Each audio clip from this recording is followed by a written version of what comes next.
ሰላም ሰላም ሰላም የአሜን ኢማኑኤል ሚዲያ ፕሮግራም ተከታታዮች የጌታ ሰላምና ጸጋ በያላችሁበት የበዛ ይሁን። እንዴት ናችሁ? ሰላም ናችሁ ወይ? ዛሬ ደግሞ ጥቂት ከተማርኩት ይዤላችሁ መጥቻለሁ። እግዚአብሔር ይመስገን። ጌታ መልካም አምላክ ነው።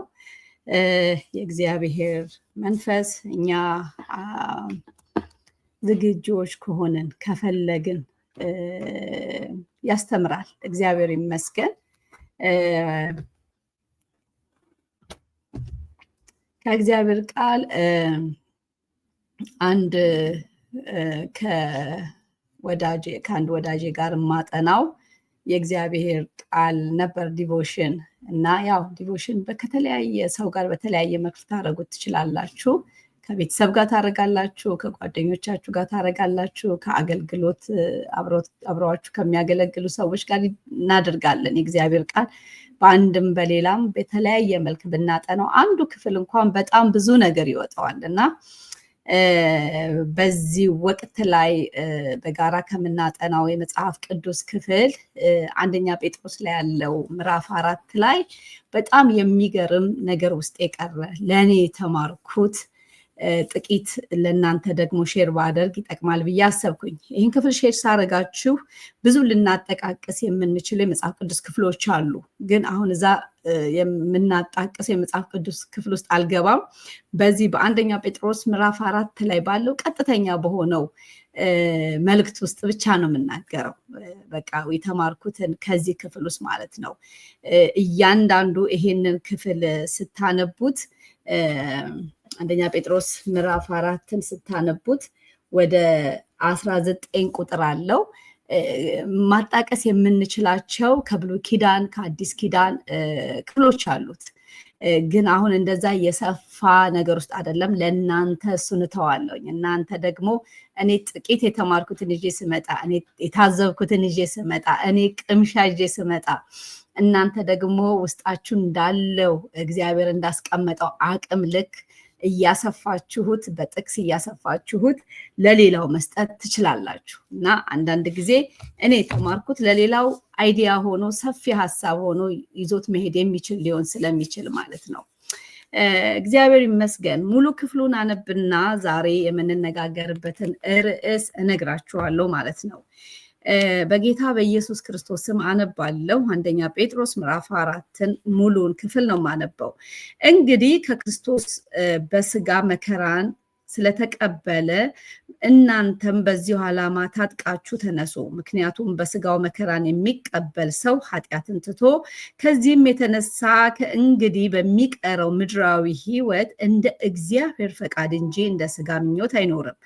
አሕዛብ ፈቅደው እንደሚያደርጉት በመዳራት በስጋዊ ምኞት በስካር በጭፈራ ያለ ልክ በመጠጣት በአስጸያፊ የጣዖት አምልኮ የተመላለሳችሁበት ያለፈው ዘመን ይበቃል። ይህን በመሰለ ብኩን ሕይወት ከእነርሱ ጋር ስለማትሮጡ እንግዳ ሆኖባቸው በመደነቅ ይሰድቧችኋል። ነገር ግን በሕያዋንና በሙታን ላይ ሊፈርድ ለተዘጋጀው መልስ ይሰጣሉ። ወንጌል ለሙታን እንኳን ሳይቀር የተሰበከው በዚህ ምክንያት ነው። ስለዚህ እንደ ማንኛውም ሰው በስጋ ይፈርድባቸዋል፣ በመንፈስ ግን እንደ እግዚአብሔር ፈቃድ ይኖራሉ። የሁሉ ነገር መጨረሻ ተቃርቧል። ስለዚህ መጸለይ እንድትችሉ ንጹሕ አእምሮ ይኑራችሁ፣ ራሳችሁን የምትገዙ ሁኑ። ፍቅር ብዙ ኃጢአትን ይሸፍናልና ከሁሉ በላይ እርስ በርሳችሁ ከልብ ተዋደዱ። እርስ በርሳችሁ ያለ ማጉረምረም እንግድነት ተቀባበሉ። ይቅርታ፣ እንደገና ላንብበው ይሄንን። እርስ በርሳችሁ ያለ ማጉረምረም እንግድነት ተቀባበሉ። እንደ ታማኝ የእግዚአብሔር ልዩ ጸጋ መጋቢ እያንዳንዱ ሰው በተቀበለው የጸጋ ስጦታ ሌላውን ያገልግል። ከእናንተ ማንም የሚናገር ቢኖር እንደ እግዚአብሔር ቃል ይናገር። የሚገርም ነው። የሚያገለግልም ቢኖር እግዚአብሔር በሚሰጠው ብርታት ያገልግል። ይኸውም እግዚአብሔር በኢየሱስ ክርስቶስ አማካይነት እንዲከብር ነው። ክብርና ኃይል ለእርሱ ከዘላለም እስከ ዘላለም ይሁን፣ አሜን። የምፈልገው ክፍል የሚያበቃው 10 ላይ ነው እና እኔ አንደኛ ጴጥሮስ ከምዕራፍ 4 ከቁጥር 1 እስከ 10 ያለውን ያነበብኩት።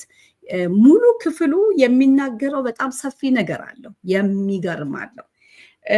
ክፍሉ በአብዛኛው እኔ ለኔን የተናገረኝ ለኔና ለኔ መሰሎች በክርስቶስ ኢየሱስ ለዳንን ህይወት ለገባን በእግዚአብሔር ቤት ለምንመላለስ ከወገኖች ጋር ህብረት ለምናደርግ የደህንነትን ሚስጥር ተገልጦልኛል ለምንል መንፈስ ቅዱስ በውስጤ ነው ብለን ልሳን ለምናወራ የዘላለምን ህይወት አግኝተናል ብለን ይህንን ዓለም ክደናል ኃጢአትን ክደናል ብለን ለምንል አሁን ለስጋዬ ሳይሆን ለክርስቶስ እኖራለሁ ብለን የምንል ለኛ ገብቶናል ለምንል ወንጌል ተረድተናል ለምንል ለኛ ለኔ ነው ይሄ ክፍል። ገና ከደጅ ለሚመጡ ላልተረዱ የህይወት መንገድ ሊነገራቸው ለሚገባ ለነሱ የተጻፈ አይደለም፣ የተነገረም አይደለም። እኛ በእግዚአብሔር ቤት ውስጥ ያለን የተረዳን ሰዎች የገባን ሰዎች እንዴት መኖር እንዳለብን የሚናገር ክፍል ነው። ምን ማስወገድ ምን ማስቀጠል እንዳለብን የሚናገር ክፍል ነው። ከምን ልንጣበቅ ከምን ልንቆረጥ እንደሚገባን የሚናገር ክፍል ነው።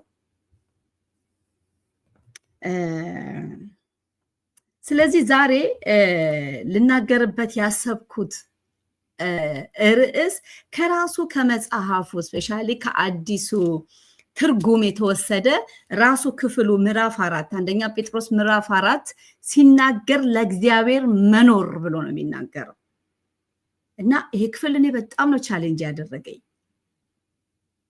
በእውነት እግዚአብሔር እዳን ፕሪቴንድ እያደረጉ ከመኖር እያስመሰሉ ከመኖር መንፈሳዊ እኔ አይ ዶንት ኖ ውስጤን የደከመው ነገር አለ። በእኔ ዙሪያ የደከመኝ ነገር አለ።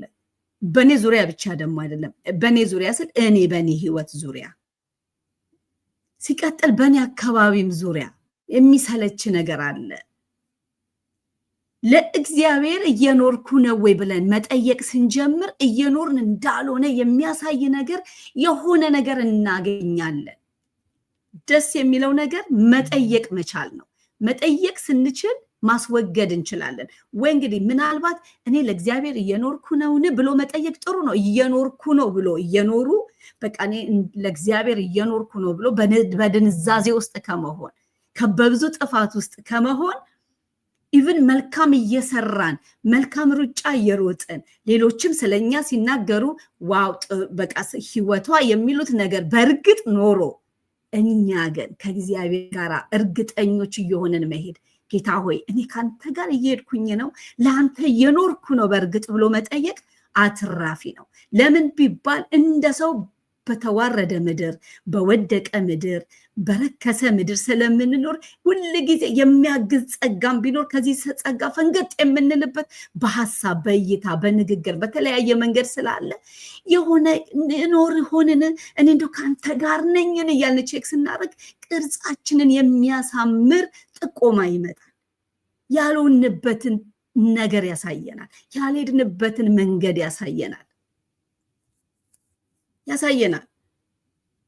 እኔ አንድ ነገር በጣም ልቤን የሚነካው ቅርጽ ስለመያዝ ማንነትን ስለማወቅ ነገሮችን ከላይ ያራገፉ ከእግዚአብሔር ጋር ስለመጓዝ ሳስብ ሁልጊዜ ሙሴን አስበዋለሁ።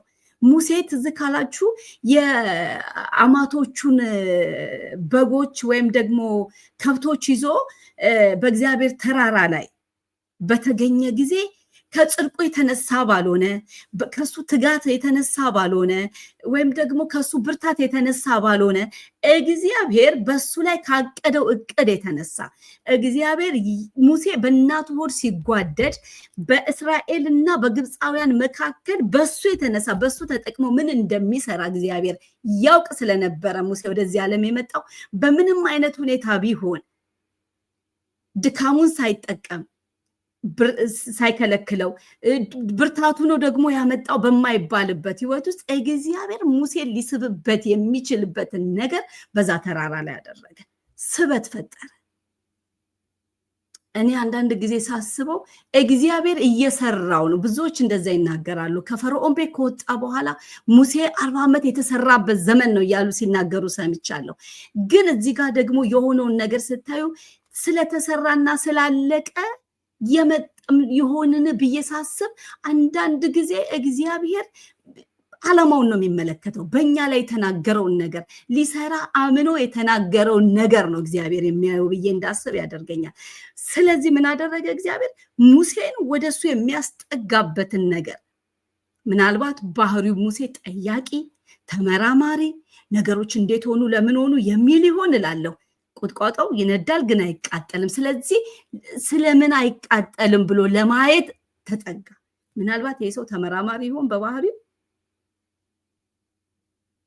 ያንን እግዚአብሔር ያደረገው ሙሴ መጠጋትን እንዲያደርግ፣ መስማት እንዲጀምር፣ ወደ ተልእኮ እንዲገባ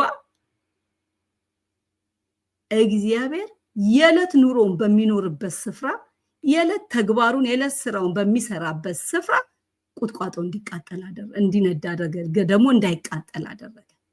ከዛ የተነሳ ሙሴ መጠጋት ሲጀምር እግዚአብሔር ከተልእኮ አይደለም የጀመረው፣ ከቀረው ነገር ነው የጀመረው። መጠየቅ ስንጀምር፣ መጠጋት ስንጀምር ጌታ ሆይ ካንተ ጋር ነኝ ወይ ላንተ ነው ወይ የኖርኩ ያለሁት ማለት ስንጀምር ሁሉ ጊዜ የቀረንን ነገር እግዚአብሔር ማሳየቱ የማይቀር ነው። ጉድለት በህይወታችን የለም ብንል እግዚአብሔርን ውሸተኞች እናደርገዋለን። ለዚህም ነው የማይቻል ህይወት ውስጥ ስላለን የሚያስችል ጸጋ የተለቀቀልን፣ ሙሉ የሚያረግ ጸጋ የተለቀቀልን፣ በፊቱ እንድንቆም አቅም የሚሰጥ ጸጋ የተለቀቀልን። ሃሌሉያ።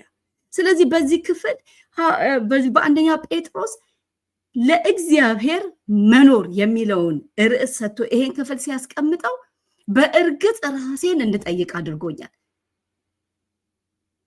ልክ እንደዛ ቁጥቋጦ ተቃጥሎ ነዶ እንዳልተቃጠለው እዚህ ጋር የሚናገረው የእግዚአብሔር ቃል ልክ እንደዛ ሙሴን እንደሳበው ነው ውስጤን ሳብ አድርጎ የወሰደው። በእርግጥ እግዚአብሔር ሆይ ላንተ እየኖርኩ ነው ብዬ እንድጠይቅ አድርጎኛል። አገለግላለሁ፣ ዘምራለሁ፣ ልሳን አወራለሁ፣ የቅዱሳን ንብረት አደርጋለሁ፣ ግርግር ውስጥ አለው፣ ወጣለሁ፣ ገባለሁ፣ ቃል ጠቅሳለሁ። ግን ከእግዚአብሔር ጋር መኖር ችያለሁ ወይ? ለእግዚአብሔር መኖር የሚለው ህይወት የእግዚአብሔር ቃል በሚለው በዚህ ስታንዳርድ ልክ እየኖርኩት ነው ወይ? በቃሉ መሰረት በዚህ ልክ መኖር ይቻላል ወይ ካላችሁኝ ይቻላል። እኔ አልኖርኩም ማለት ስለማይቻል አይደለም። የሚጣለው የሚቀረፈው የሚወገደው ነገር እየተወገደልን በጸጋ በሱ ፊት እየቀረብን በለመን ቁጥር በጠየቅን ቁጥር ወደዚህ የህይወት ስታንዳርድ የሚያመጣ የእግዚአብሔር መንፈስ አለ፣ የእግዚአብሔር ጸጋ አለ፣ የሚያስችል አቅም የሚሆን ጉልበት የሚሰጥ ያቃተንን ነገር ማስወገድ እንድንችል ጉልበት የሚሰጠን የሱ መልክ በሙላት እንዲኖረን የሚያደርግ ፍጹም ወደ ፍጹምነት የሚያስጠጋን። ፍጹም ሆነን አንጨርስም፣ ፍጹም ሆነን አይደለም የምንሄደው፣ ወደ ፍጹምነት ግን እናድጋለን። አንዳንድ ጊዜ ግን ህይወታችንን ቼክ ስናደርገው ወደ ፍጹምነት ያለ ጎዳና ላይ ሆኖ እኔ አላየው። ጌታ ሆይ ላለው ያሰመርከው ይሄ ነው፣ እኔ ግን የምሄደው በዚህ ነው ላለው ይሄኛው የሚመስል ነው። በእውነት እግዚአብሔር ከተለማመድ ነው መንፈሳዊ ህይወት ከሌለበት ግን ቋንቋ ብቻ ከሆነ ነገር ይነጥለን፣ ይለየን፣ ያፋታል። በትክክል ለእግዚአብሔር መኖር የሚለው ዋጋ የሚጠይቅ ህይወት እንደሆነ ነው መጽሐፍ ቅዱሳችን የሚናገረው። በሚገርም ሁኔታ ለእግዚአብሔር የሚኖር ሰው ከሁሉ ሰው ጋር ይስማማል። በጣም ብዙ ዲቴል አለው። ስለዚህ ዛሬ በዚህ ሀሳብ ዙሪያ እንድንመለከት እፈልጋለሁ። ለእግዚአብሔር መኖር፣ ለእግዚአብሔር የሚኖር ሰው መለያ አለው። በዚህ ነው ራሴን ቼክ ያደረግኩት። ዛሬ ወገኖች ይህንን የምታደምጡ ይህን ቪዲዮ የምትመለከቱ ሰዎች በእግዚአብሔር ቤት ረጅም ዘመን እያገለገላችሁ ሊሆን ይችላል። በቅዱሳን ንብረት መካከል ብዙ ምስክርነት ስለእናንተ እየተነገረ ሊሆን ይችላል። ብዙ እየተባለላችሁ ሊሆን ይችላል። ብዙ ጥቅስ ውስጥ ሳልገባ በዚች ክፍል ውስጥ ግን እኔ የእግዚአብሔር ቃል የእግዚአብሔር መንፈስ እኔን ቻሌንጅ ያደረገበት እኔንን ሀሳብ ለእናንተ አመጣዋለሁኝ። እናንተ ደግሞ ራሳችሁን እንድትጠይቁ በዚህ ልክ እኔ ለምናችኋለሁ። ለእግዚአብሔር የሚኖር ሰው መለያ አለው። በዚህ መለያ ስታንዳርድ ነው ራሳችንን ቼክ ማድረግ ያለብን።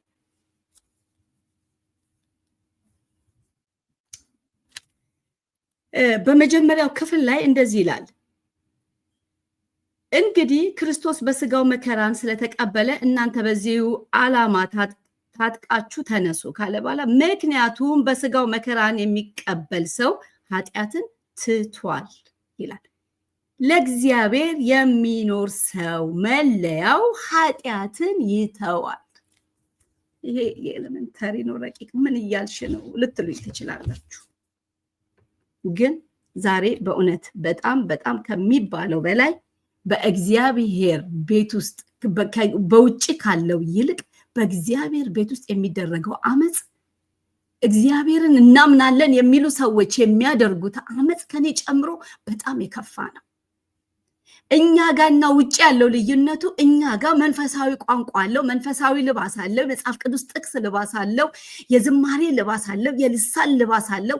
በዚህ ተሽሞንሙኖ ነው የሚወጣው። ውጭ ያሉት የለየላቸው ናቸው። በምንም መልክ ሊያለባብሱት አይችሉም። ህይወታቸው ነው፣ መለያቸው ነው፣ ልክ ናቸው። እነሱ የሚኖሩበት ኑሮ ነው።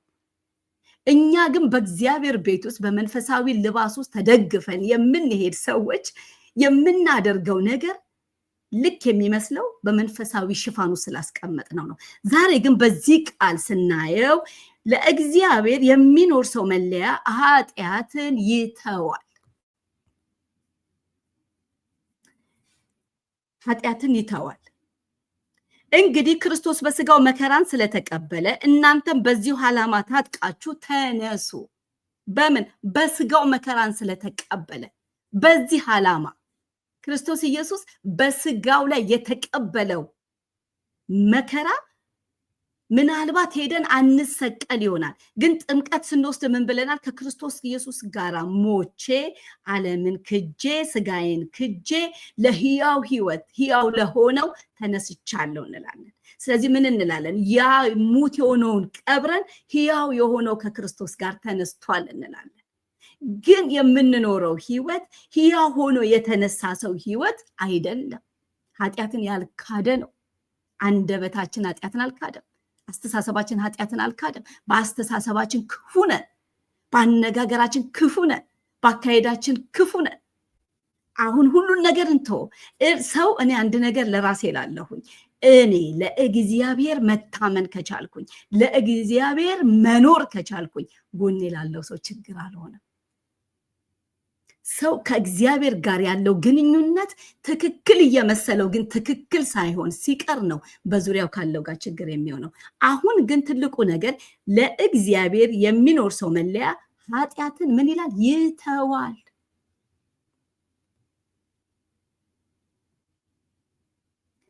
ሁለተኛ ጌታን ከተቀበለ በኋላ ኃጢአትን ከተወ በኋላ መንገድ ከቀየረ በኋላ በምድር ኑሮ እንደ እግዚአብሔር እንጂ እንደ ስጋ ምኞት አይኖርም።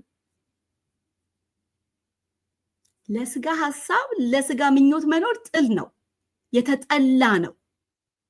ስለዚህ መጽሐፍ ቅዱሳችን ምን ይላል? ለእግዚአብሔር የሚኖር ሰው ኃጢአትን ይተዋል።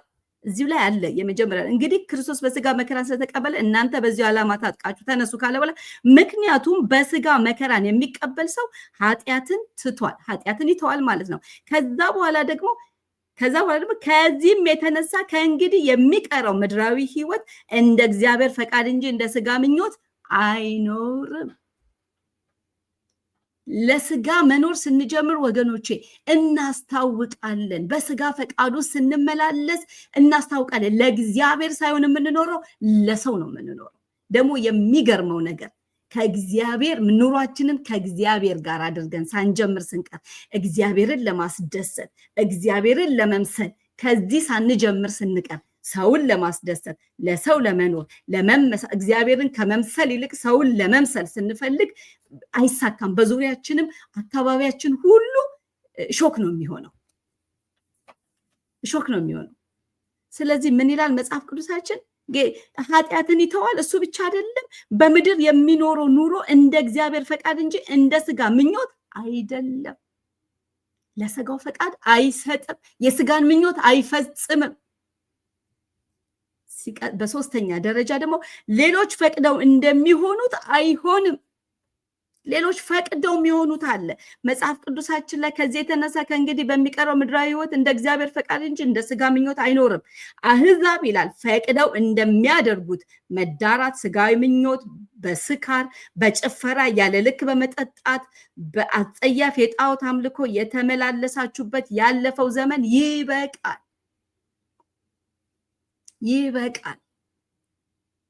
ይሄ መጽሐፍ ቅዱሳችን ለትምህርት እንዲሆንን ውስና አድርጎ ያስቀመጠው ስለሆነ እንጂ በዚህ ዘመን ላይ እንግዲህ ያለፈው በዓለም ያሉ ሰዎች አህዛቦች የሚጨምሩት የሚያደርጉት እዚህ ጋር ከተጻፈውም በላይ ነው የሚሆነው። ግን ይሄ ደግሞ ብዙ ነገርን ይጠቀልላል። ስለዚህ ምን ይላል? እንደ ስጋ ምኞት አይኖርም። አህዛብ ፈቅደው የሚያደርጓቸው ነገሮች አሉ። መዳራት፣ ስጋዊ ምኞት፣ ስካር፣ በጭፈራ ያለ ልክ መጠጣት ይላል። ዛሬ በዚህ ዘመን ይሄ የተጻፈው እንዳልኳችሁ በእግዚአብሔር ቤት ላለን ነው። አህዛቦች ድሮ እኛም አብረናቸው ምናልባት ያንን የምናደርግ ልንሆን እንችላለን። አሁን ግን ወደዚህኛው መንግስት ከመጣን በኋላ እነሱ ፈቅደው የሚያደርጉትን ነገር ወይም ድሮ አብረናቸው ፈቅደን የምናደርገውን ነገር ልናደርግ አንችልም። መለያችን ይሄ ነው። ድሮ እናደርገው የነበረውን ነገር ልናደርግ አንችልም። በእውነት ለእግዚአብሔር እየኖርን ነው? አናደርገውም ይሆን? ይሄንን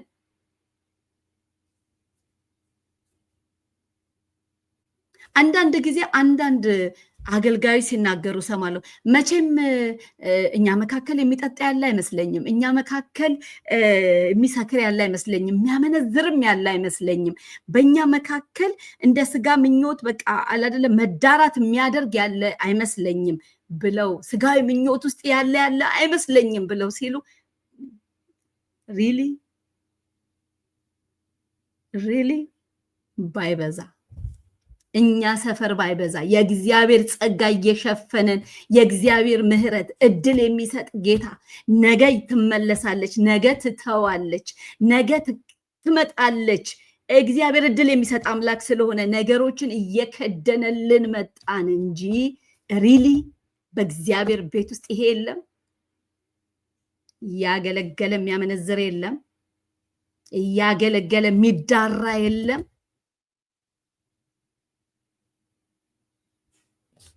መጠየቅ መልካም ነው። እግዚአብሔር አደባባይ እስኪገልጠን ድረስ መጠበቅ የለብንም።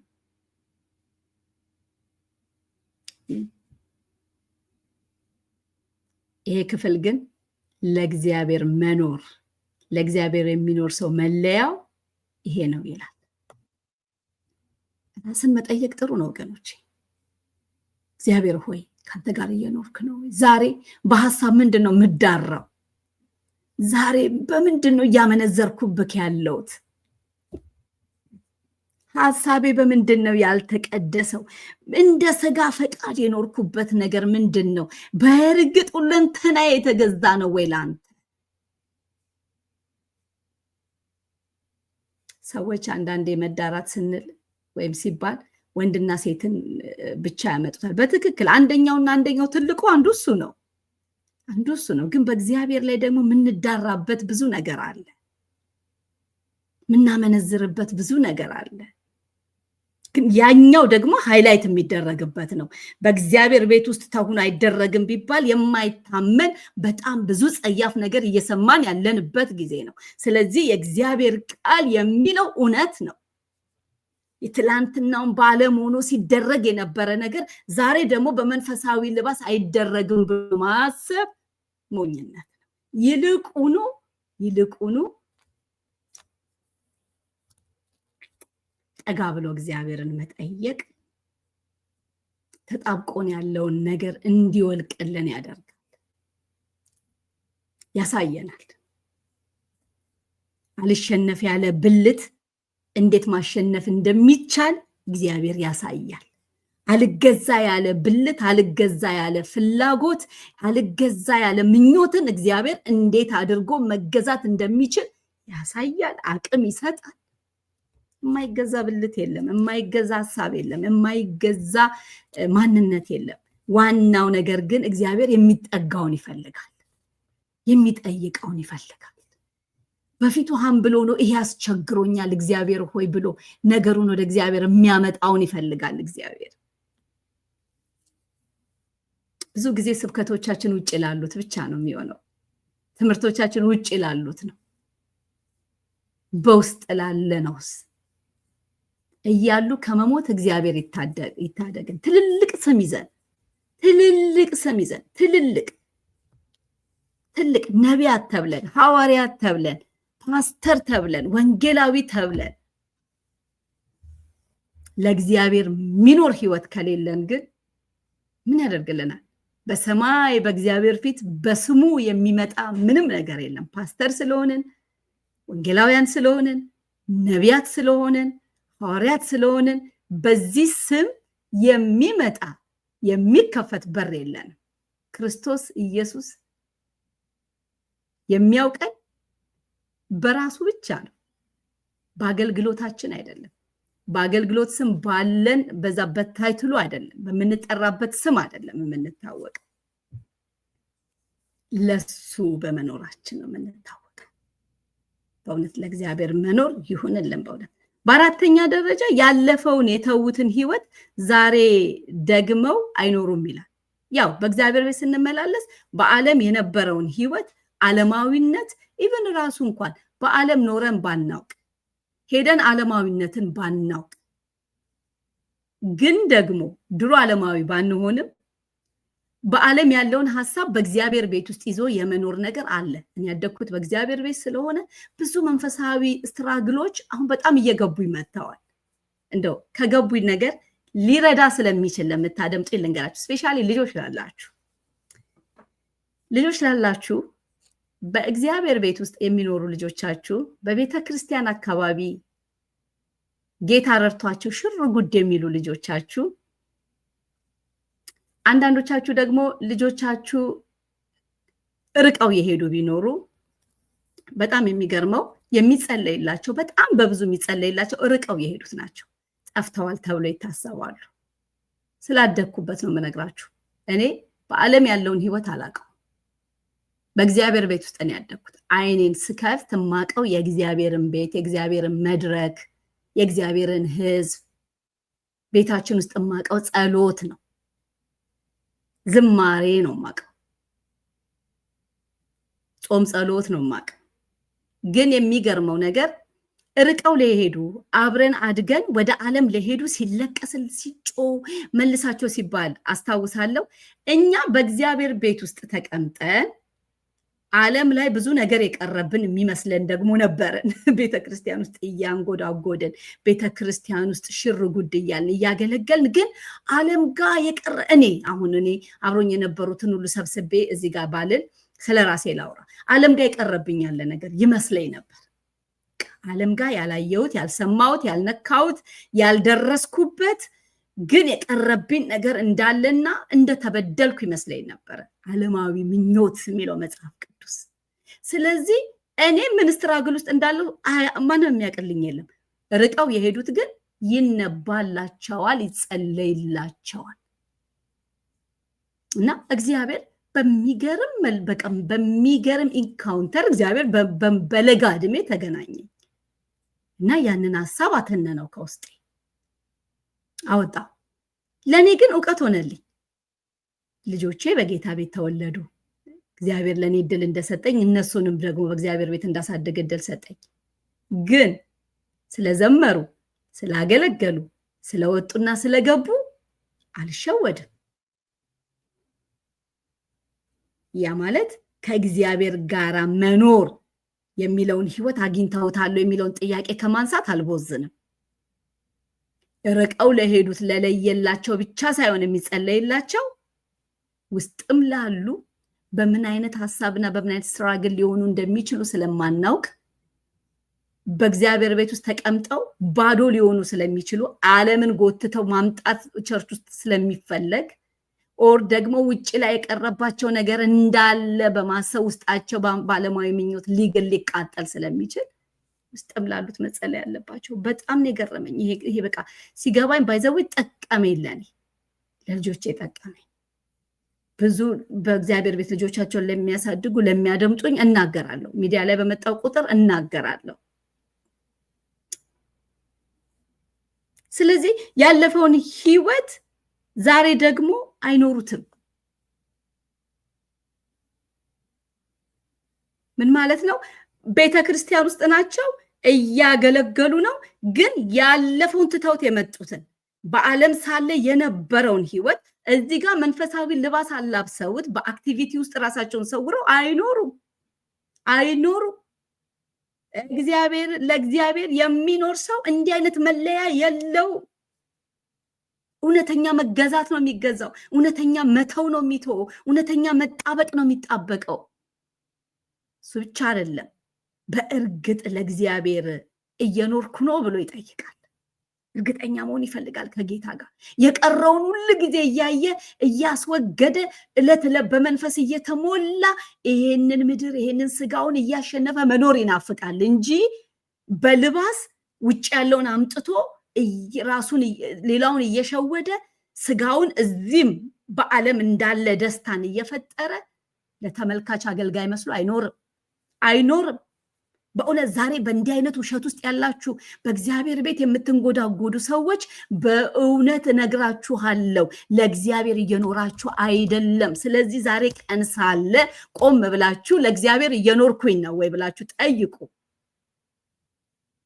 ይህንን ስትሰሙ ጠይቁ። ይህንን ስትሰሙ ፈትሹ።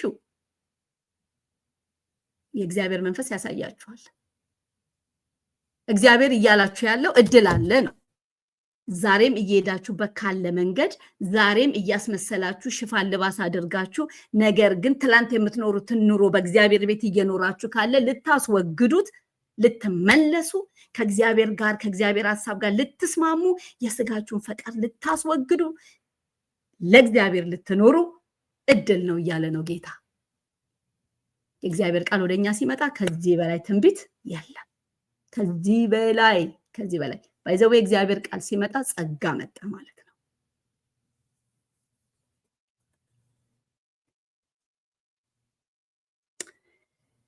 ስለዚህ ቆም ብለን ልናስብ ይገባል ማለት ነው።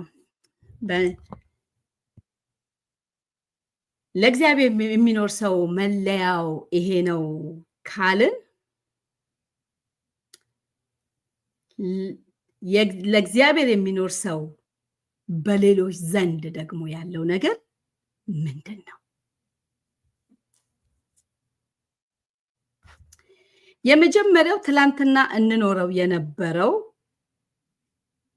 ትላንትና እንሄድበት የነበረው ያንን መንገድ አብረናቸው የምንሄድ ሰዎች ስለማንሄድ ይጣሉናል።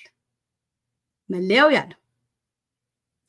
በነገራችን ላይ ትላንት ብዙ ነገር አብረናቸው እናደርግ የነበረ ትላንትና በብዙ ነገር ውስጥ አብረናቸው እናልፍ የነበረ ያ የተሳሳተን መንገድ ትተን ወደ እግዚአብሔር መንግስት ስንመጣ እስቲል ከነዛ ሰዎች ጋር በብዙ ነገር ተስማምተን የምንሄድ ከሆነ ጤናሞች አይደለም። ልዩነት የለም ማለት ነው። አሁን መከባበር አይኖርም ማለት አይደለም። እኔ በኔ እምነት ውስጥ የሌሉ በኔ ቤተ እምነት ውስጥ የማይሄዱ ወገኖች ወዳጆች አሉኝ። ግን እኔ ጋር ያለውን እውነት አሳውቂያቸዋለሁ።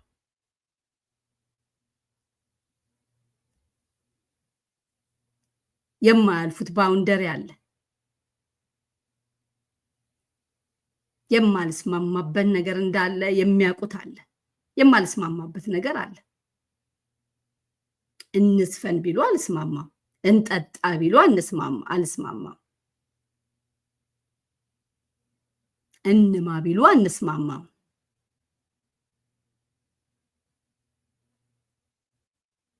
የማንስማማባቸው እንግዲህ እዚህ መጽሐፍ ቅዱሳችን ሲናገር ስለ አመንዝራነት፣ ስለ መዳራት፣ ስለ ስካር ይናገራል። እንደ ነጥብ አድርጎ ያነሳቸው የስጋ ምኞት አይኖርም ይላል። አሕዛብ ፈቅደው የሚያደርጓቸው መዳራት፣ በስጋዊ ምኞት፣ በስካር፣ በጭፈራ፣ ያለ ልክ በመጠጣት፣ በአጸያፊ የጣዖት አምልኮ የተመላለሳችሁበት ያ ዘመን አለፈ እያለ ይላል። ስለዚህ እነዚህን ነገሮች ቀድሞውንም አብረን የማናደርግ ከሆነ አብረን የማንሆን ከሆነ በእንደዚህ አይነት ካልሆነ ግንኙነታችን ያ አይደለም ማለት ነው። ይሁንና ግን በአንድም በሌላም መንፈሳዊ ያልሆኑ ሰዎች የሚያደርጓቸው ነገሮች አሉ። እነዛን ነገሮች ግድ እነዚህ ላይሆኑ ይችላሉ። እነዛን ነገሮች ወደ እግዚአብሔር መንግስት ከመጣን በኋላ ደግመን እዛ ጋር እያደረግን የምንሄድ ከሆነ ትላንትና ጥላቻን አብረን ስናወራ ከነበረ ዛሬ ወደ እግዚአብሔር መንግስት ስንመጣ ያንን ጥላቻ የምናወራ ከሆነ የምንቀጥል ከሆነ ዘረኞች ከነበርን ስለ ዘር በጣም ግድ ብሎን እዛ ጋር ካለን ምናልባት በእነዚህ እዚህ ጋር በተዘረዘሩት ውስጥ ከሌለን ግን ደግሞ ብዙ አለ። እነዚህ ለምሳሌ የተጻፉ ናቸው። ወደዚህኛው መንግስት ከመጣን በኋላ እዛ ሰፈር ሄደን የዘር ጉዳይ የምናወራ ከሆነ የምንጨፍር ከሆነ የምንጠጣ ከሆነ የምናማ ከሆነ የምንጠላ ከሆነ ልዩነታችን ምኑ ላይ ነው? ስለዚህ ለእግዚአብሔር የሚኖር ሰው ይሄንም ባለማድረጉ እንደውም ድሮ ይከበርበት የነበረ ሰፈር፣ ድሮ ይወደድ የነበረበት ሰፈር ሊጠላ ይችላል። አሉ በጣም ናይስ ሰዎች አሉ። በጣም እኛ የምናምነውን እምነት ወይም እኛ እንደምንከተለው አይነት የመጽሐፍ ቅዱስ አስተምሮ ተከትለው የማይሄዱ ቢሆኑ ግን ደግሞ በተቻላቸው ከዲሲፕሊን አንጻር ስርዓት ከመያዝ አንጻር ህይወታቸውን በምንለው አይነት የሚመሩ ሰዎች አሉ። ለነሱ ያ የህይወታቸው የክርስትና ስታንዳርዳቸው ሊሆን ይችላል። ለኛ ደግሞ ፍሬ ነው ይሄ። ከዳነ ሰው የሚጠበቅ ፍሬ ነው ይሄ እንጂ ለመዳን መልካም ሆነን የምናመጣው አይደለም። መልካም ስለሆንን አንድንም። በጣም አንዳንድ ሰዎች በጣም ከሊት እኮ ባህሪዋ በጣም የሚገርም እኮ ነው፣ በጣም በቃ ክርስቲያንን ታስንቃለች፣ ጌታ ብቻ እኮ ነው የቀራት ሲሉ ዝግንን ይለኛል። ጌታ ብቻ አይባልም። ጌታ ብቻ እሷ ጋር እኮ ካለው መልካም ባህሪ የላቀ ነው። ቀረ የተባለው ጌታ ብቻ የተባለው ሰው ጋር ካለው መልካምነት፣ ሰው ጋር ካለው በጣም ጥሩ ባህሪ የላቀ እኮ ነው። በምንም ሊመዘን የሚችል አይደለም እኮ። ጌታ ብቻ ሊባል አይችልም። አንድ ሰው በጣም ናይስ ሊሆን ይችላል፣ ሰብአዊነት ሊኖረው ይችላል፣ በጣም ስነ ምግባር ያለው በጣም አክባሪ ሊሆን ይችላል። ግን ጌታን አግኝቶ ከሚያገኘው ህይወት ጋራ የእሱ ባህሪ አይነጻጸርም። ስለዚህ አንድ በጣም በህይወታችሁ ውስጥ በጣም ናይስ ሆኖ ጥሩ ሆኖ አክብሮ የሚሄድ ሰው ዋው ጌታ ብቻ ቀረው እንዳትሉ። ጌታ ብቻ አይባልም፣ ያንሳል። እሷ ጋር ያለው ነገር የላቀ ነው፣ እንትን ብቻ እኮ ነው የቀረው ሲባል ትንሽ ነው የሚሆነው።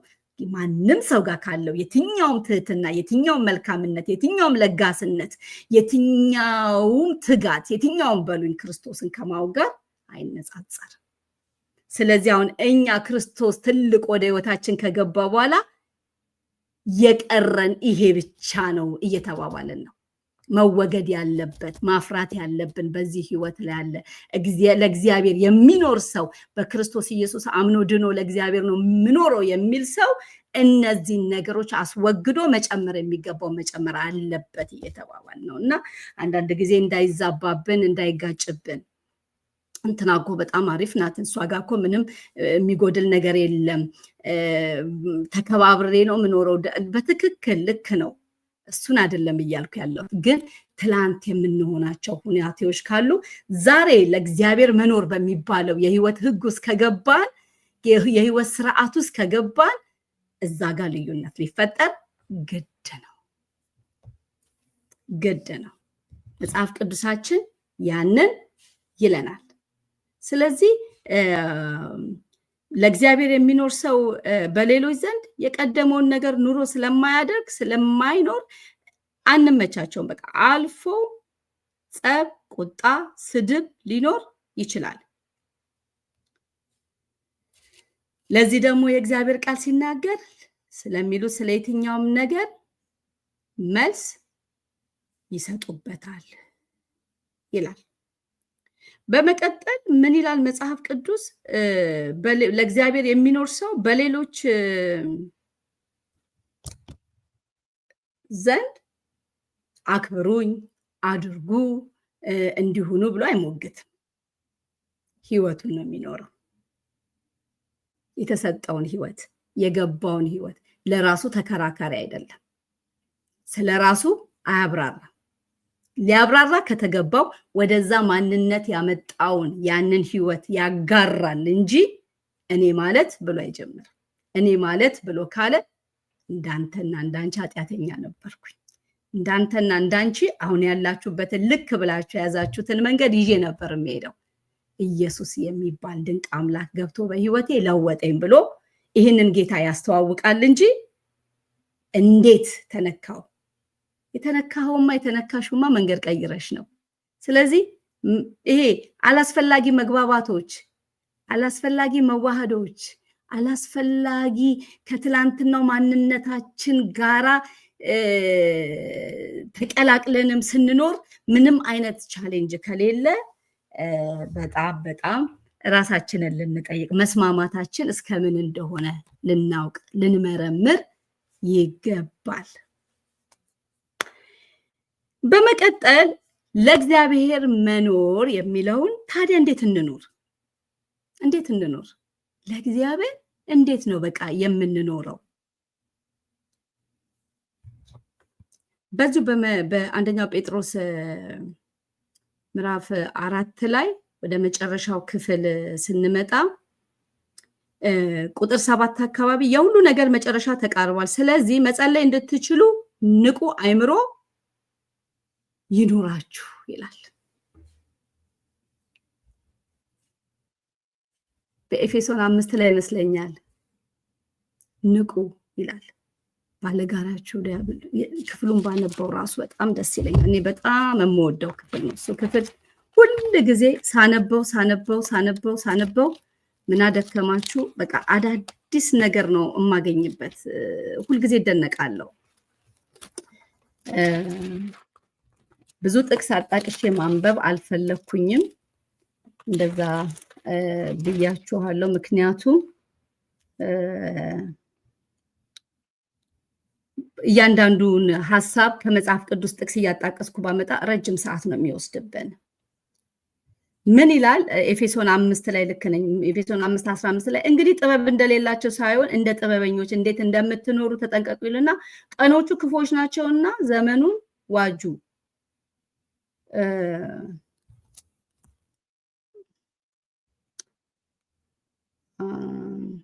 ከፍ ብላችሁ ታነቡት። አንተ የተኛህ ንቃ፣ ከሙታን ተነሳ ይላል። የመጀመሪያው የምፈልገው ክፍል እሱ ነው ያለው። ምን ይላል? አንተ የተኛ ንቃ፣ ከሙታንም ተነሳ ይላል። እዚህ ጋም ይሄንን አንደኛ ጴጥሮስን ስታነቡት የሁሉ ነገር መጨረሻ ተቃርቧል፣ ስለዚህ መጸለይ እንድትችሉ ንቁ አእምሮ ይኑራችሁ። ስለዚህ በመቀጠል እንዴት እንኑር ካልን እንዴት እንኑር? ለእግዚአብሔር መኖር የሚባለው ህይወት ገብቶን እንዴት ነው መኖር ያለብን ካልን በንቃት ንቁ አእምሮ ይዘን ንቁ የሆነ አእምሮ ያለው ሰው ለዚህ ዓለም ሐሳብ ተገዢ አይሆንም። ምን አይነት ንቃት ካላችሁኝ የእግዚአብሔር ቃል የሚለው አይነት ንቃት። ዛሬ መጽሐፍ ቅዱሳችን በኤፌሶን 5 ላይ እንደነበረው አንተ የምትተኛ ንቃ ሲል ዛሬ እንቅልፍ እንደዚህ ብሎ የተኛ ማለት አይደለም። መንፈሳዊ ማንነት ይዞ በዚህ ዓለም ምኞት ተውጦ መተኛት እኮ ነው እሱ። በእግዚአብሔር ቤት ውስጥ እያገለገሉ የሥጋን ፈቃድ እየፈጸሙ መኖር መተኛት፣ ለሞት መተኛት ነው እሱ። ለጥፋት መተኛት ነው። ግን ሰዎች ሲመለከቱን እንዳይገስጹን መንፈሳዊ ነን፣ እንዳይነግሩን ጥቅስ እንጠቅሳለን። ትክክለኛ በትክክል ነው ብለው እርግጠኛ እንዳያመጡ ልሳን እንናገራለን። ሲለን እግዚአብሔር እንዲህ ብሎኛል ብለን እናወራለን። ሰዎች ሊደፍሩ የማይችሉበት የህይወት ስታንዳርድ ላይ ነው ቤተክርስቲያኑ ዘንድሮ የተደረሰው። ሰዎች ሊደፍሩ ስፔሻሊ መድረኩ አካባቢ ላይ ያንን ሪያ እግዚአብሔር የሰጠን ሰዎች በጣም ልንጠነቀቅ ይገባል። ልንገሰጽ ሊነገረን የማይችልበት ስታንዳርድ ላይ ደርሰናል። ሰውን እኮ የምናስደነግጥበት መንፈሳዊ ቋንቋ ሆኗል። ልሳናችን፣ ዝማሪያችን፣ ጥቅሳችን፣ ንቅናቄያችን፣ አክቲቪቲያችን መተኛታችንን አይናገርም።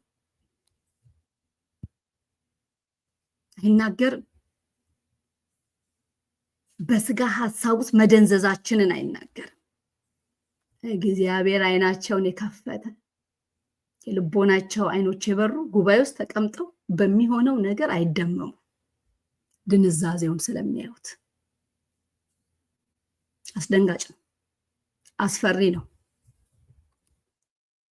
ግን መጽሐፍ ቅዱስ ሲናገር የሁሉ መጨረሻ ተቃርቧል፣ ስለዚህ መጸለይ እንድትችሉ ንቁ አእምሮ ይኖራችሁ ይላል።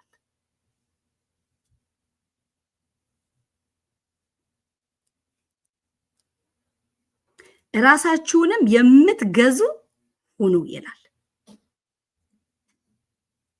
እንዴት እንኖር? ራሳችንን በመግዛት እንኖር። እንዴት እንኖር? ንቁ አእምሮ ኖሮን እንኖር። በኃጢአት ላይ የሚነቃ፣ በድካም ላይ የሚነቃ፣ ለእግዚአብሔር አለመኖሩን አውቆ የሚነቃ፣ እግዚአብሔርን በፍጹምነት መከተል ያቃተው እንደሆነ አውቆ የሚነቃ፣ ነቅቶ ቶሎ ብሎ አድነኝ የሚል፣ ጠፋው አድነኝ የሚል ንቁ ይላል። ይሄ ለእኔም ጭምር ነው ወገኖች። እኔ እዚህ ጋር ተምሬበት ወዮ ብዬ ነው እዚህ የምመጣው እንጂ መልእክት ለሌላው እንደሚያስተላልፍ አይደለም የመጣሁት። እኔን እንዲከነቀነቀን ለሌላውም የሚተርፍበት ይኖራል ብዬ ነው የመጣሁት። ስለዚህ ንቁ አእምሯችሁ፣ ስለዚህ መጸለይ እንድትችሉ ንቁ አእምሮ ይኑራችሁ፣ እራሳችሁንም የምትገዙ ሁኑ ይልና ፍቅር ብዙ ኃጢአትን ይሸፍናልና ከሁሉ በላይ እርስ በርሳችሁ ከልብ ተዋደዱ። የሚገርም ነው። በዚህ በመጨረሻው ዘመን ተዋደዱ ተብለን ይነገረናል። ለምን የሚነገረን? ለምን አስፈለገ? በመጨረሻው ዘመን ፍቅር የሚቀዘቅዝበት ዘመን ስለሆነ፣ ወዳጃሞች አብረው መሆን ያቃታቸው ዘመን ስለሆነ፣ ሁላችን ብንፈተሽ ልባችን የሚያለቅስበት የሚደማበት ብዙ ነገር ስላለ፣ ውስጣችን ምሬት ስላለ፣ አንዱ አንዱን የሚኮንንበት ነገር ስላለ፣ ያ የሚኮንንበት ነገር ደግሞ የልብ መክበድ ስላመጣ፣ ሌላው ላይ እንባ ስላለ፣ ቅሬታ ስላለ፣ የልብ መዘጋጋት ስላለ፣ የልብ መከፋፋት ስላለ እግዚአብሔር በእውነት ይድረስልን። እግዚአብሔር ይድረስልን።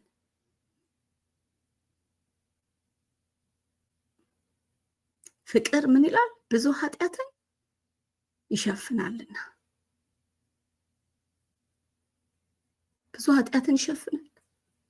ሌላው ላይ የምንመለከተው ድካም የሆነው ነገር፣ ሌላው ላይ የምንመለከተው ስንፍና የሆነውን ነገር የሚሸፍን ፍቅር የለም። እኔ ጋር ስፈትሸው አጥቻለሁ፣ እናንተን አላውቅም። ግን እኔ እግዚአብሔርን ብየዋለሁ፣ ላንተ መኖር ፈልጋለሁ፣ ላንተ መኖር ፈልጋለሁ። ስለዚህ ብላ ለእግዚአብሔር እንዴት እንኑር? በነቃ አእምሮ እንኑር። ራሳችንን በመግዛት እንኑር። እንደገና ደግሞ ፍቅር ብዙ ኃጢአትን ይሸፍናልና ከሁሉ ጋር እርስ በርሳችን ከልብ በመዋደድ እንድንኖር የእግዚአብሔር ቃል ይናገራል። ይሄ ማለት ምን ማለት ነው? ለእግዚአብሔር መኖር ማለት ነው። እርስ በርሳችሁ ያለ ማግሮምረም እንግድነትን ተቀበሉ። ይሄ በጣም ግልጽ ነው። አትሰለቻችሁ ነው። እሷ መጣች ደግሞ ልትመጣ ነው ደግሞ አትበሉ። የኔ መምጣት ደስ ይበላችሁ። እኔ በመገኝ እናንተ ባላችሁበት እኔ ስገኝ ደስ ይበላችሁ። እኔ እናንተ በምትገኙበት ደስ ይበለኝ። ሲምፕል አድርገን ስንነጋገር፣ በተረፈ ደግሞ በተለያየ ሁኔታ በተለያየ ጊዜ እንግዶች ወደ ቤታችሁ ሲመጡ ባለማጉረምረም ባላችሁ ነገር ተቀበሉ ነው። ትልቁ ፒክቸር ይሄ ነው። ልታቋቸው ትችላላችሁ፣ ላታቋቸው ትችላላችሁ። አጋጣሚ ሊያገናኛችሁ ይችላል። በተለያየ መንገድ እንግዶች ወደ እናንተ ይመጣሉ። በራችሁን ከፍታችሁ ባላችሁ ነገር ደስ ብሏችሁ፣ የሚገርም ነው። ቴብላችሁን ሞልታችሁ ምግብ አላለንም። ሲሄዱ የምትሰጧቸውን ኪሳቸው ውስጥ የምትከቱትን አስባችሁ አላለንም። ሳታጉረመርሙ እንግድነት ተቀባበሉ ነው። እርስ በርሳችሁ ያለማጉረምረም እንግድነትን ተቀባበሉ። በሁለተኛ ደረጃ ደግሞ እኔና አንቺ እኔና አንተን ደስ ብሎን እንቀባበል። እኔ ላስተናግድሽ ባለኝ ደስ ብሎኝ እኔም ስመጣ እሱ ብቻ አይደለም የሆነበት በጋራ ስንገናኝ ደስ ብሎን እንተያይ፣ ደስ ብሎን እንቀባበል። አሁን በዚህ እኛ ባለንበት ዘመን ሁኔታ ነው መነጋገር ያለብን። አሁን ላይ የሆነበት ስንተያይ እንኳን የልብ ጥቁረት ስላለ የልብ መገፋፋት ስላለ አንዱ አንዱን የማየት ፍላጎት የለው። በእውነት እግዚአብሔር ምሕረት ያደርግልን። ግን የሁሉ ነገር መጨረሻ ተቃርቧል። ስለዚህ ከልብ እርስ በርሳችን እንዋደድ። መጽሐፍ ቅዱሳችን ነው የሚለው ቁጥር 8 ላይ። ቁጥር 9 ላይ እርስ በርሳችሁ ያለማጉረምረም እንግድነትን ተቀባበሉ ይላል። 10 ላይ እንደ ታማኝ የእግዚአብሔር ልዩ ልዩ ጸጋ መጋቢ እያንዳንዱ ሰው በተቀበለው ጸጋ ስጦታ ሌላውን ምን ይበል? ያገልግል። ይሄ ደግሞ ቀረብ ላሉ ለቤተ ክርስቲያን መሪዎች፣ አገልጋዮች በጣም በጣም በጣም በጣም አስፈላጊ ነገር ነው። እንደ ተቀበልነው ጸጋ እንደ ጸጋ ስጦታ ሌላውን ያገልግል። ለታመመ በመጸለይ፣ ለተቸገረ በመጠየቅ፣ ላዘነ በማጽናናት፣ ግራ ለገባው አቅጣጫ በማሳየት፣ የሰዎችን ምስጢር በመጠበቅ ማገልገል፣ በልዩ ልዩ ጸጋ ማገልገል ማለት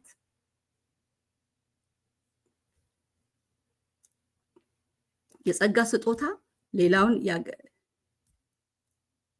ታማኝ እግዚአብሔር ልዩ ልዩ ጸጋ መጋቢ እያንዳንዱ ሰው በተቀበለው የጸጋ ስጦታ ሌላውን ያገልግል እንደተሰጠው ጸጋ።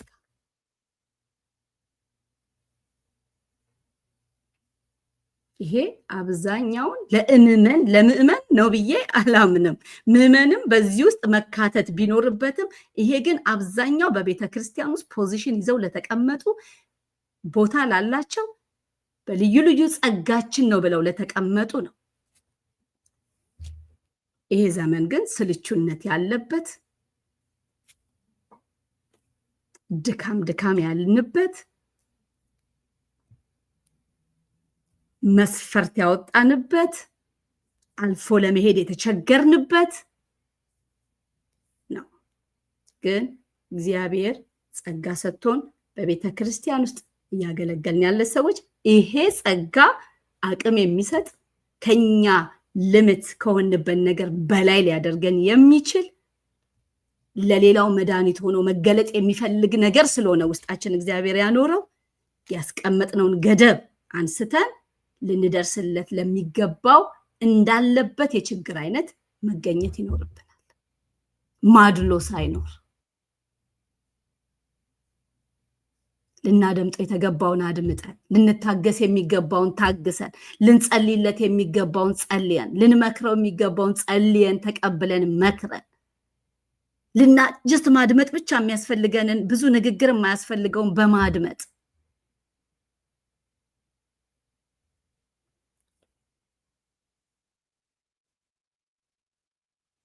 መጽሐፍ ቅዱስ የሚለው እሱን ነው። ተቀበልነው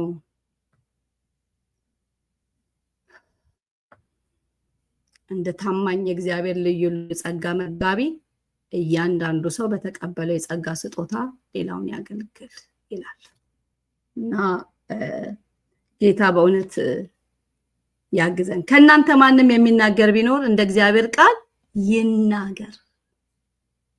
በጣም እግዚአብሔር ይርዳ። በዚህ ዘመን ሌሎቻችሁን አላውቅም፣ እኔ ግን እዚህ ጋር እንደ ረቂቅ ነው የምናገረው። ምክንያቱም ይሄ ለአማኝ የተጻፈ ነው፣ ደጅ ላለን አይደለም የተጻፈው። እውነቱን ስንነጋገር የሚጎዳ ቃል የሚሰማው ዛሬ ቤተክርስቲያን ውስጥ ነው፣ አገልጋዮች ጋር ነው የሚሰማው። ልብ የሚሰብር ነገር የሚሰማው ቤተክርስቲያን ጋር ነው። አሽሙር የሚሰማው ቤተክርስቲያን ጋር ነው። ደስ የማይሉ ንግግሮች የሚሰሙት ቤተክርስቲያን አካባቢ ነው። እኔ ይሄን ነገር ስናገር በእግዚአብሔር ፍቅር ነው መለምናችሁ። ይሄንን ቪዲዮ የምትመለከቱ ሰዎች የሆነ አንድ ክልል ላይ ያሰባችሁ፣ አንድ አካባቢ ላይ ያሰባችሁ፣ አንድ ሎካል ነገርና ሎካል ቤተክርስቲያን ያሰባችሁ ይሄን ቪዲዮ እንድትረዱኝ አልፈልግም። ዩኒቨርሳል ለሆነችው ቤተክርስቲያን በቃ በየዓለም ዙሪያ ይሄንን ለሚያደምጡኝ ግን በእግዚአብሔር ቤት ውስጥ ለሚኖሩ ነው የምናገረው። የእግዚአብሔር ቃል ለሁሉም ነው። ምን ልትል ፈልጋ ነው የሚለውን ነገር ሮንግ ዌይ እንዳትረዱ። ከዛ ይልቅ አንደኛ ጴጥሮስ ምዕራፍ 4ን ገብታችሁ አንብቡት። እኔ እግዚአብሔር ለኔ ተናገረውን ነው የመጣው። ደግሜ ደጋግሜ እናገራለሁ። በዚህ ቃል ውስጥ እኔ ውጪ አይደለም፣ ከዚህ ቃል ውጪ አይደለም።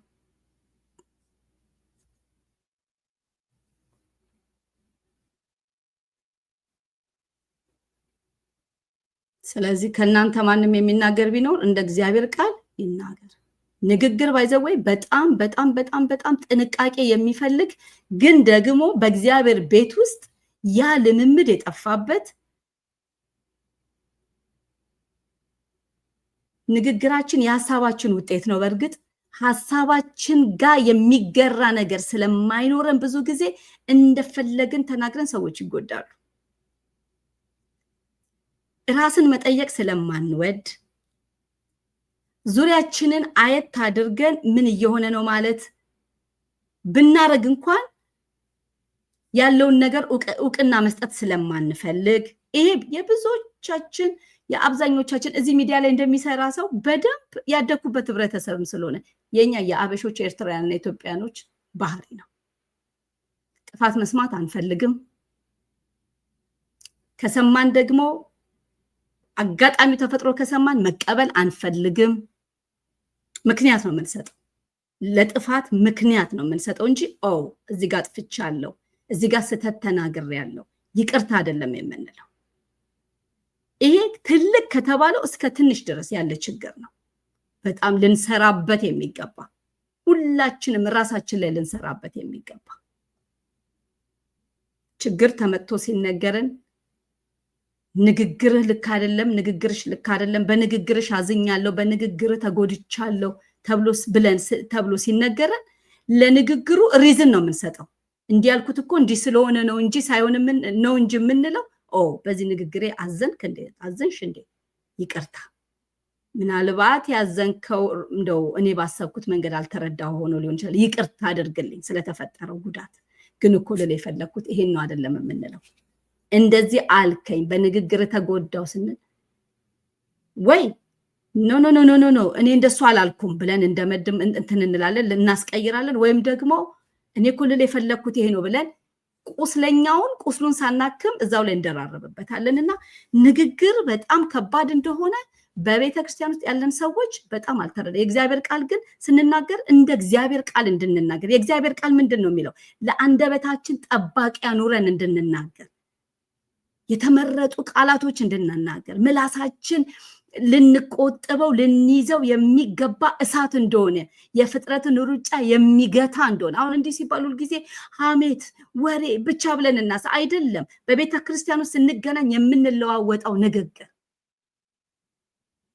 በተለያዩ አጋጣሚዎች ቁጭ ብለን ስናወራ የምንናገረው ንግግር፣ መድረኮችን ስንይዝ የምንናገረው ንግግር፣ ስብሰባዎችን ስናደርግ የምንናገረው ንግግር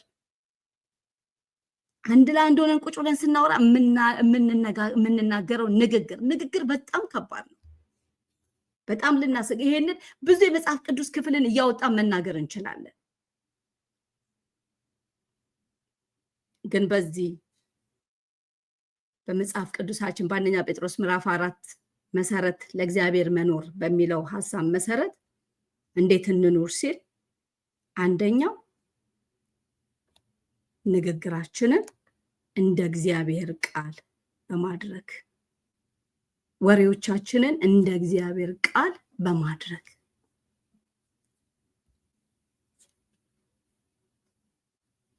እንደዛ ማድረግ እንዳለብን ይናገራል።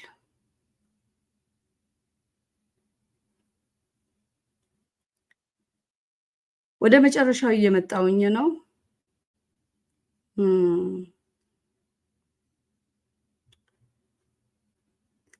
ስለዚህ ከናንተ ማንም የሚናገር ቢኖር እንደ እግዚአብሔር ቃል ይናገር ይላል። የሚያገለግልም ቢኖር እግዚአብሔር በሚሰጠው ብርታት ያገልግል ይላል።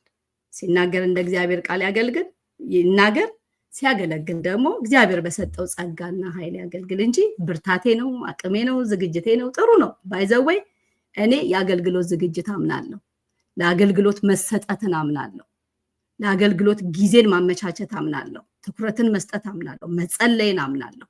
ግን ለአገልግሎታችን ስኬት ከእግዚአብሔር ጸጋ፣ ከእግዚአብሔር ብርታት፣ ከእግዚአብሔር ቸርነትና ምሕረት በላይ የኔ የምንለው የምንቆጥረው ነገር ሊኖር አይገባም። ስለዚህ የሚያገለግል ቢኖር እግዚአብሔር በሚሰጠው ብርታት ያገልግል፣ በዛ ልክ ያገልግል። እግዚአብሔር በሚሰጠው ኃይል ልክ ያገልግል። ሁለት ነገር እኔ እዚህ ውስጥ እታዘባለሁ። አንደኛው ምንም በኔ ሆነ ብሎ የሚያስበው ነገር እንዳይኖር ሊጠነቀቅ ይገባዋል። ሁለተኛው ደግሞ እግዚአብሔር ውስጡ ያስቀመጠውን ፖቴንሻል ሁሉ ተጠቅሞ ያገልግል። እግዚአብሔር ውስጡ ያስቀመጠውን ኃይል ሁሉ፣ እግዚአብሔር ውስጡ ያስቀመጠውን ችሎታ ሁሉ ተጠቅሞ ሳይቆጥብ ያገልግል። እነዚህን ሁለት ነገሮች ነው ያገኘሁበት በዚህ ሐሳብ ላይ ማለት ነው።